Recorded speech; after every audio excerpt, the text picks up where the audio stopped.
Good morning, John. Dominic, how are you? Fine, thanks, Joe. Good. We're here at the American Legion Post in Saugerties, New York on December 5th, 2004, and we're interviewing Dominic Giarraputo, who served in the United States Navy both during World War II and was reactivated for the Korean War. So, Dominic, were you drafted or did you enlist? I tried to enlist, but they said I had to go back and finish school. What did you try and enlist in? Navy. Okay, and you had to go back and finish school? I had to go back and graduate, and then in the meantime they drafted me. As soon as I was 18 years of age, I had the notice in my hand. And when you got drafted then, you got put in the Navy? Well, I had an argument on that one. The Army, Navy, and Marine Corps Marines were basically after me. And I told them I'd gone to maritime school, and I had intention of going to sea. Where did you go to maritime school? In New York City. And you were living in New York City at the time? I was living in Brooklyn, but still within the city limits. So you managed to get into the Navy? Yeah, Lieutenant Commander walked over and said, "He's mine. I want him. You pick the next one." Why did you want to go to sea? I was fascinated by the sea. You lived in Brooklyn? I lived in Brooklyn. You see the sea all the time? Well, we had a summer home out in Long Island, Ah. and I got acquainted with some of the fellas there that on the fishing boats, and I used to go out with them. Where in Long Island was that? Allen Park. Okay. Now, once you got in, do you remember your first days in the service? What was it like? Where did you go? You went to boot camp? Well, a nice sunny day, we left New York City, July the 6th, What year was that? 43. And when we got up to Sampson, upstate New York, we were freezing. You were training on the Great Lakes? No, On the Finger Lakes? on the Finger Lakes. Yep. That was the biggest camp around. Put 6 weeks in there, in So it was training. very cold? In the morning it was very cold, but once you became accustomed to it, then What was your boot camp training like? Did you have physical training? we had physical training, educational training, discipline, marching, everything that would be required of a person in the service. Did you get on any boats at that point? We got on one of the little small boats that we had on the lake there for rowing exercises. Do you remember what And your and instructors? swimming. Do you remember your instructors? No, we had a chief, but he was fantastic. Yeah. In fact, we ended up being the Rooster company. That was all the training over the period of 5 or 6 weeks. And the Rooster company, whoever that company was, won a prize, 10 hours of liberty in Geneva, New York. So you got to go on Liberty in Geneva, huh? Yep, What was that like? a lot of fun. So you got through boot camp okay. Yep. Where'd you go after that? Went to Atlantic City Naval Air Station, and I became an oxygen expert. An expert on oxygen. You know, with the fighter planes. What was your Navy rating then? I was only seaman Okay. at the time. I was just coming out of boot camp. Well, it looked like you were getting into naval aviation, right? Right. Mm-hmm. I didn't like it. Didn't want it. You wanted to go to sea. Well, eventually I would have ended up on the Hornet, which I did. Okay.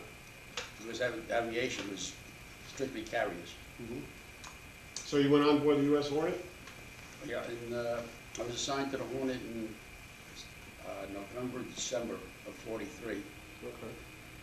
And when I got on board, Where was the home port? Norfolk. Norfolk, Virginia? Yeah. Okay. Had another name for it. Yeah, I understand. I managed to speak to one of the navigation officers and told him what I was interested in, what I wanted to do, and I didn't want to be in aviation. And he managed a transfer when he go into the navigation division. So you were in the navigation division on board the Hornet? Yes. Okay. And then you went to sea? And we went to sea. Where'd you go? Well, I often joke about it as a summer cruise. We left Norfolk, went to Dago, picked up That would be San Diego, San California. Diego. And you went through the Panama Canal, I take it? Oh, yeah. Well, when we went to San Diego, we picked up a division of Marines. On board the aircraft carrier? and the planes. So it was an aviation division. No, the Marine Corps, infantry You division. had infantry on board the aircraft carrier? Well, these were the division that we were taking over. Okay. We were taken to the Pacific, Mhm. you know, Hawaii actually. And we left there and went to Hawaii. We dropped off the Marines, picked up a new air group, and proceeded out to Majuro. Majuro? Yeah, Mm-hmm. I think I'm pronouncing it correctly. Where was that? One of the islands. Mm-hmm. That was the most furthest point we had so at that point. Later on, and from that point down, we started doing what we had to take care of. We were attacking all the islands. Excuse me. As a matter of fact, I have something over here if you like.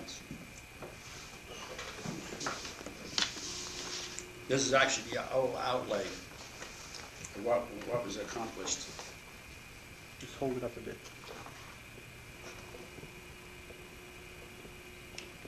It shows all the different islands that we were hitting. The only thing it doesn't show the days that we were, when we crossed the date line or the equator. Well, let me read that so I can mention the record. It included operations in Hollandia, the Marianas operation, the West Carolina Islands operation, Western New Guinea, Leyte operation, and Luzon operation, and that was with the liberation of the Philippines, those last two operations. So you were on board the aircraft carrier for all those campaigns in the Yes. Pacific. Okay. And can you tell us what kind of work the aircraft actually did? Did they did close air support for the Marines on the island landings? Is that? That was one of the main purposes. Mm-hmm. Hit the Japanese naval fleet and the islands, and definitely supporting all our men. Mm-hmm.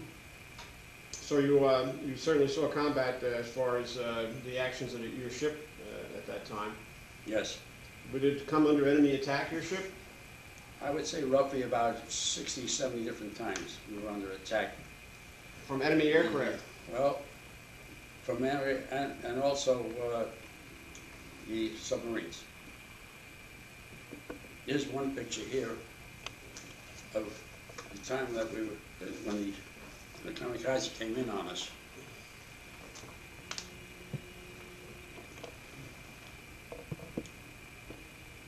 Okay. And there's a story on that. Tell me.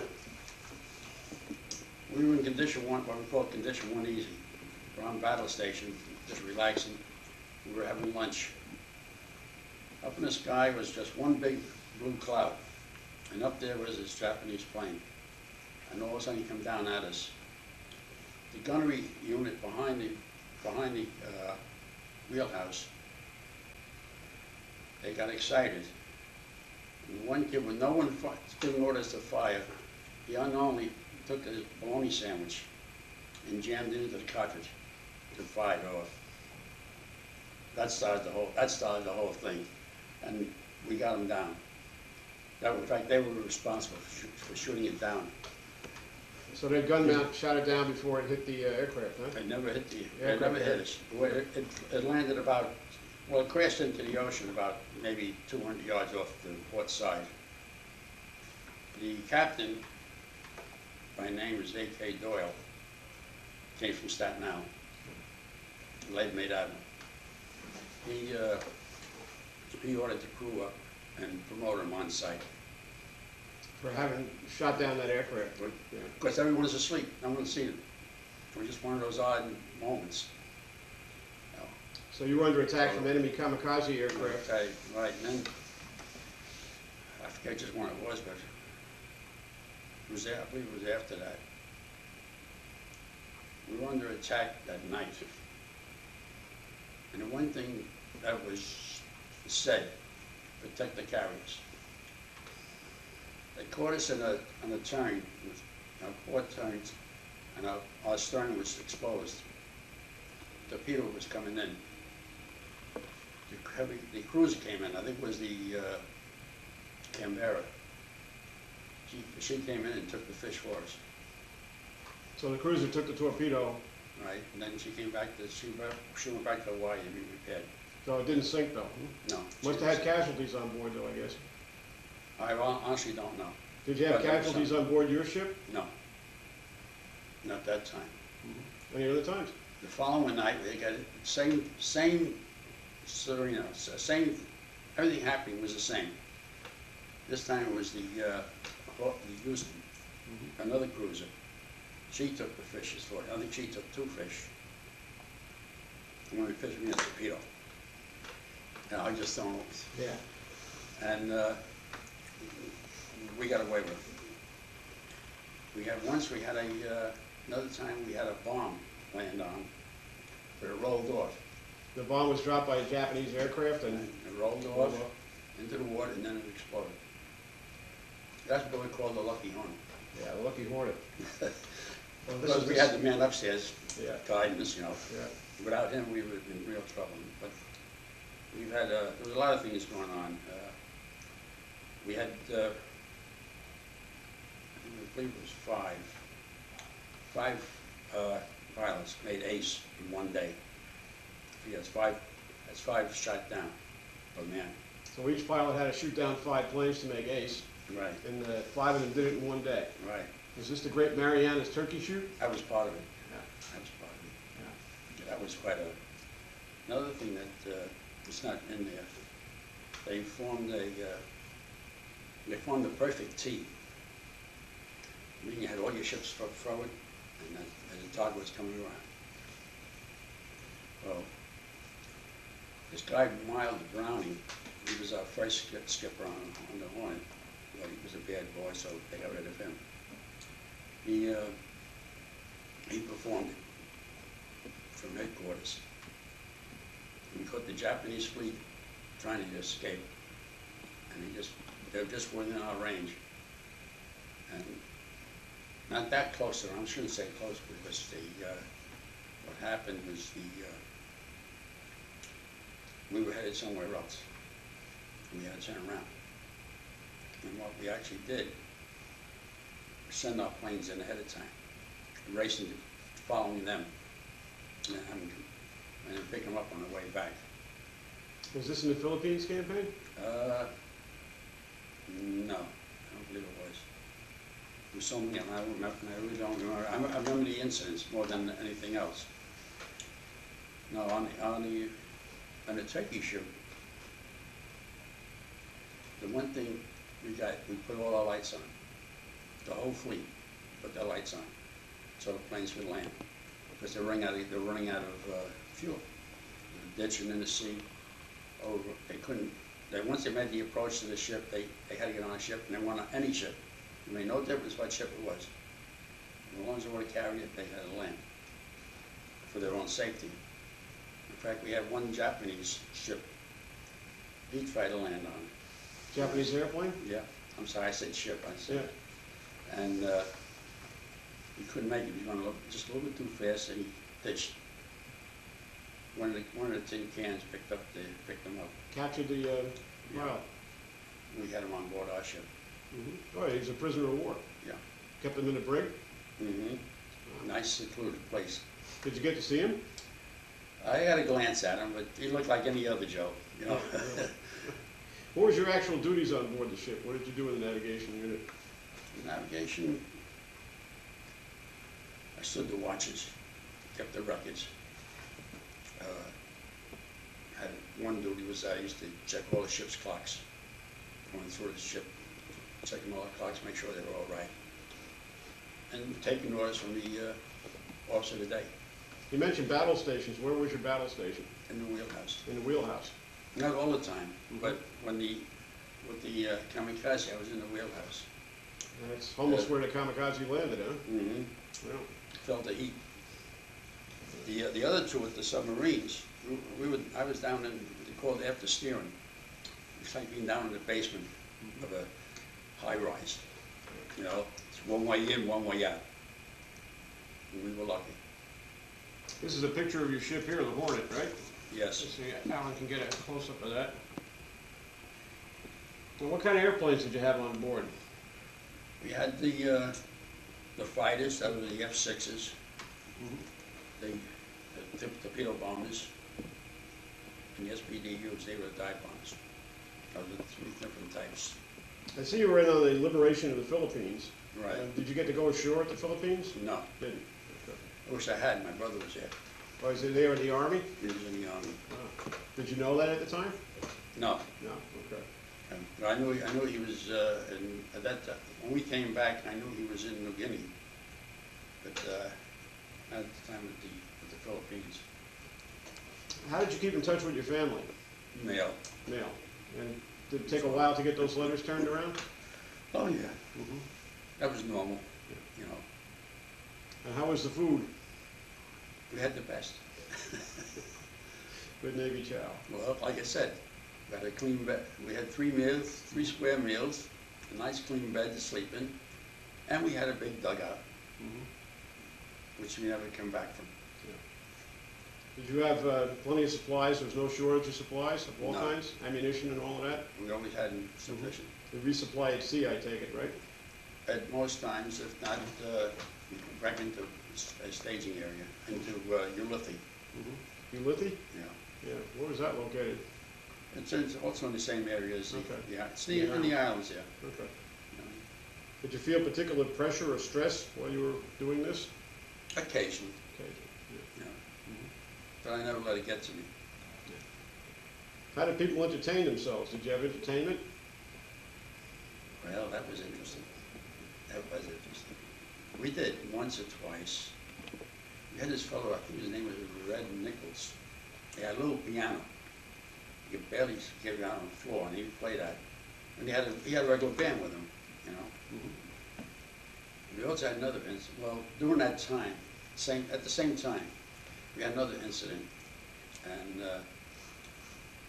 one of the officers decided to bring the nurses on board. Well, the captain wasn't very happy with that, and he ordered them all off. But it was done without his knowledge. The individual that did it was an actor. He was a lieutenant. And I know the name. I'm not going to tell you. Was he a famous actor? No, he wasn't a real famous actor, but he was, you know, he was good. He was on movies, and he was in later on. He was on TV, Oh, okay. and he was sent back to the States. Oh. And those nurses were all kind of they were all in all kind of shape when he ordered them back. Yeah. Did you see any like U.S. old shows or anything like that? No. Did you have movies on board the ship? Oh, you always had the movies. Yeah. Okay. They trade them back and forth to other ships, I understand. They traded them back and forth. They were sent back to Hawaii. You know, it all depends what they. Did you? You were going to tell me about what happened when you were in boot camp, about how you didn't get relieved for watch. Tell me that. That one. Well, when I challenged the petty officer, he told me asleep. I didn't have a wristwatch. I looked at the time. I asked him for the time. He said, it's 2 a.m. So I said, I'm supposed to leave at midnight. He went right back to the barracks. Got the chief out. The chief got up, told the man to get out and tell him to watch. He refused. He said, okay. He refused. Let him go away with it. I stood the rest of the watch and had the day off. I wasn't looking for it because I was anxious about the training, because I went into it anyway. But when we graduated, we had a week's vacation. They held him over. Put him in a new company. Passed the word. He was blackballed. When we came back, the FBI came on board and put him on handcuffs and put him right aboard ship. He was a merchant, and what he was doing, he was taking the trip. Then he would miss a trip. But you had a time period that you had to get in, so you wouldn't lose the trip. Well, he did this 2 or 3 different times, and somehow they found out about it. So we're watching. He went 3 hours over to watch, and they grabbed him. Went into the Navy. So he wasn't. Did you How'd you get along with your shipmates and the officers? What'd you think of them on the whole? As a whole, they were very good. There were exceptions, but the one thing I've always done was I respected the rating. I didn't necessarily respect the demand, but I did respect the rating.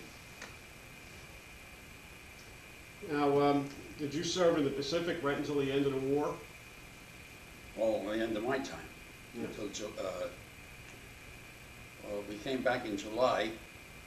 Back to where it stays? We came back to the States in July. We With came the to ship? Frisco. Yeah, San Francisco in Right. July, yeah. Went home on leave. Mhm. I was shipped out, after my leave was up, I was shipped back out to West Coast. Was that 1945? Yeah, Mhm. 43, 45, yeah. Okay, so you looked like the war against the Japanese was coming to an end. Well, it ended while we were in Frisco. Mm-hmm. What was that like when you got the word? Oh, town was alive. I mean alive. Everybody was ranting and raving. Everything was happy. Everything was just like here in New York. Mm-hmm. Maybe worse. I don't know. Did what was it? Did people understand what the atom bomb was that ended the war? Or? I don't think they did. Yeah. I really don't think they did. When they dropped it, we were back. If they hadn't done that, you would have had gone back to the Pacific again. I take it, right?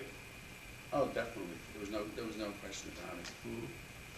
Because the invasion of Japan would have required plenty of Well, aircraft carriers, no doubt. I think more than men that headed to beaches. Yeah. When that dropping a bomb was the most important thing for us. Well, mankind really, at that time. Now, how long did you stay in the Navy after the end of World War II? Well, I went into the reserves Okay. and Came back to New York, I take it? I went back to New York, Mhm. married, Mm-hmm. raised a family, And what- reactivated, was going to school. You went to school on the GI Bill? Yes. What were you taking up? I was a history buff. I loved history, Mm-hmm. and I needed some credits for it to go to college, Uh-huh. and that's what I was working on when I was reactivated. Good. So you got reactivated for the Korean War. Right. When was that?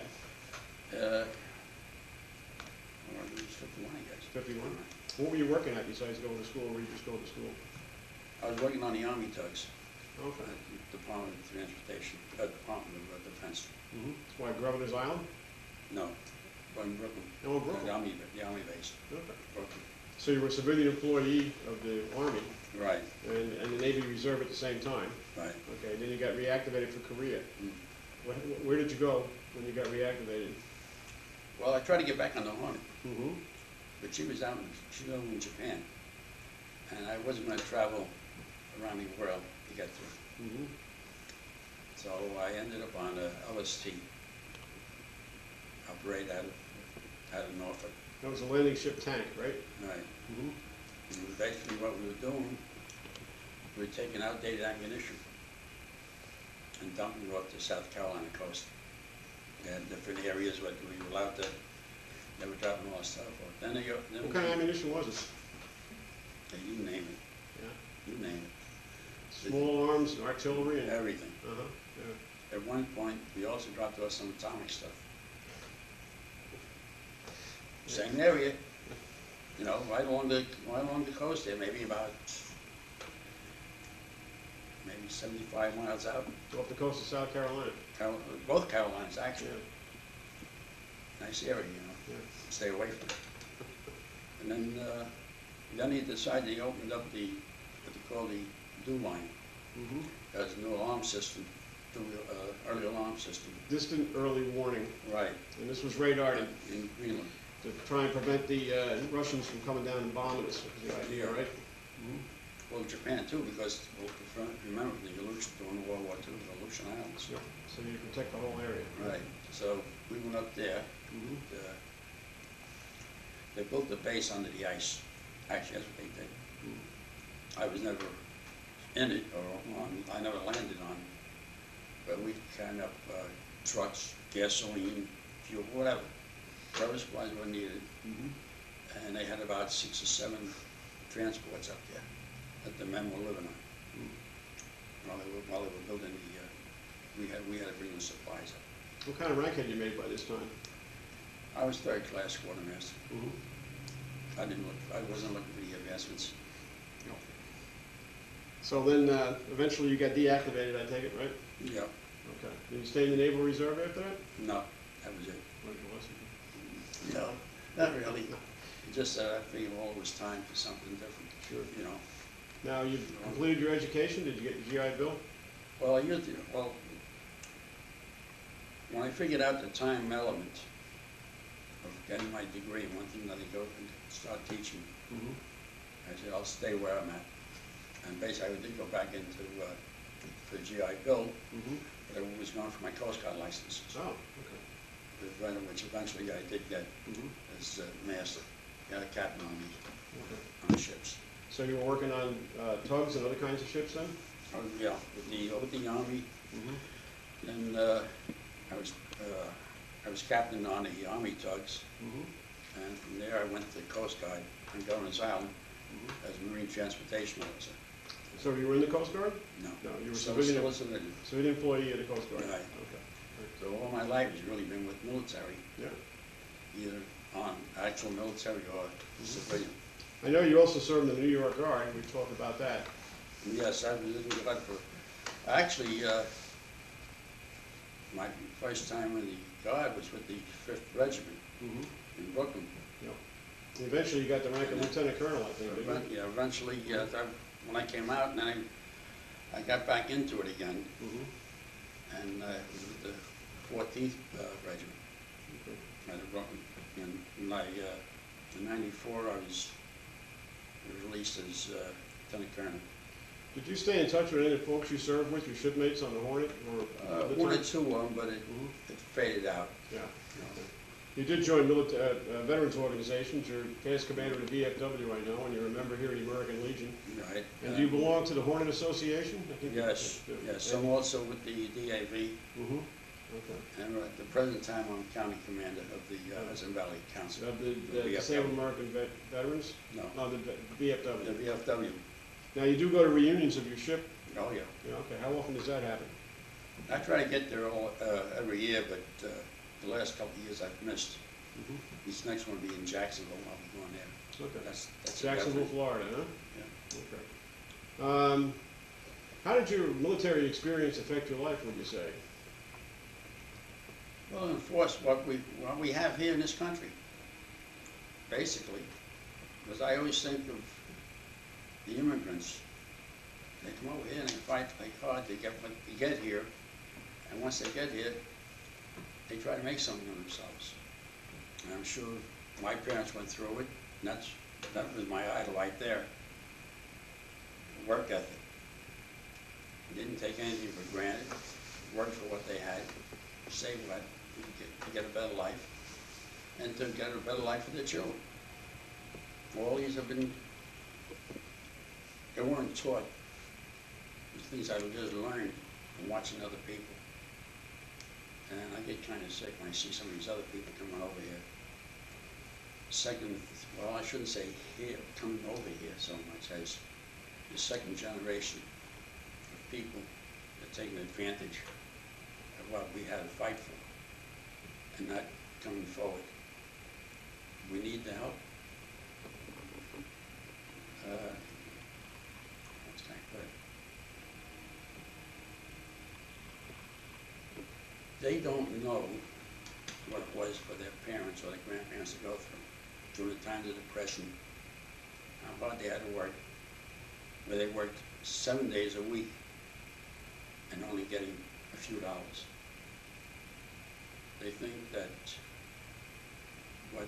they deserve the top dollar. So freely speaking, a person 10 years ago was making $8 an hour, now he's making $20 an hour. All these younger people coming in, they want the $20 an hour, which I think is wrong. I see you have a flag here. Is this from the? This is from the Hornet, Mm-hmm. and this flag flew from the Hornet on the first attack by the Hornet on Japanese land. This was our response for our losing the CV-8 Hornet. The CVE Hornet was the one that had General Doolittle's planes on them, the B-25s, that bombed Japan. And that was the one that woke them all up. They sunk. Well, they did not sink. They damaged it beyond repair. What battle was that at? Was that at Midway? I think it was Santa Cruz. Battle of Santa Cruz? It was a battle of Santa Cruz. And the Guadalcanal campaign. Right, yeah, it was part of that. And Hornet was damaged beyond repair. Right, and that's another, And the ship you were on was the CV-12 was replaced it. The Hornet, the CV-12 originally was going to be the Kearsarge. They renamed her the Hornet in honor of the 8. If you were to go on the ship today, it's in Alameda, California, and you were allowed to go below decks, you would see the name Kearsarge on the metal. It was burned into it, because that's how they identified the different parts of the ships with different ships. And you would see that there. The CV-8, when she was damaged, the cruisers took her under control to get her away from the Japanese, because there was too many. If they ever got their hands on it, they would have found out all our secrets. But the Japanese knew they sunk her, that they damaged her. They couldn't find her. Eventually they did, and she was under tow by the cruisers. They bombed her again. And the battle was so fierce that the cruiser had to let it go, and just let it drift. Well, the Japanese picked her up, but they made one mistake. They were towing her with the open gap into the ocean. So it was holding her back, so she was going ahead a mile and losing 2 miles. So they let her go. We picked her up again, the cruise again, they picked her up, and they brought her into one of the isles. I don't know which one. And eventually they made a beachhead out of her. On the islands, I don't know which one. Do you still go visit your ship in Alameda, California? No, Never I haven't did. been out there, and I haven't had the opportunity to really travel. Yeah. You know, if she was close, I probably would. Yeah. But I'm planning on going out there, not this year, but the following year, when they have a reunion. I see you have your ribbons on. Maybe Alan can get a close-up of your ribbons. You have the American campaign and the Pacific, and I see it's with a silver star and 3 bronze stars. So that's 5, 6, 7, 8 separate campaigns. Right. Also the Presidential Unit Citation with a 2nd award. Right. And you have the medal from the Philippine government for liberating the Philippines with 2 campaign stars, and the World War II Victory Medal, Right. and in the National Defense, and also Navy Unit Citation, and then the Philippine Independence Medal from the Philippine government. And then I see we have some awards from the state of New York, for the New York Guard, recognized, yeah. And those are the citations and ribbons that you got while you were in service. Yeah, and the only one that's missing is the one for the new one that came out with the CAB, I think it was, combat action. Oh, the combat action ribbon. Yeah. Yeah, you're entitled to that if you were in combat. Yeah, that's Navy and Marine Corps combat action ribbon. Right. That's So that I have at home on the wall with the actual medals. Yeah, that's good. Keep them over there. Yeah. And basically, I guess that's it. This you can put up on it if you want to keep. We will. Yeah. Dominic has made a number of contributions to our museum here, and we appreciate it. Well, Yep. I'm sure somewhere along the line I'll find some more. There's another one I have that has the whole outlay of the Hornet campaign. If I find it, I'll let you make a copy of it. Because I only have the one. This I have an extra one, so it's no problem. Okay. Well, thanks very much, Dominic. We appreciate it. Thank you a lot. Thank you.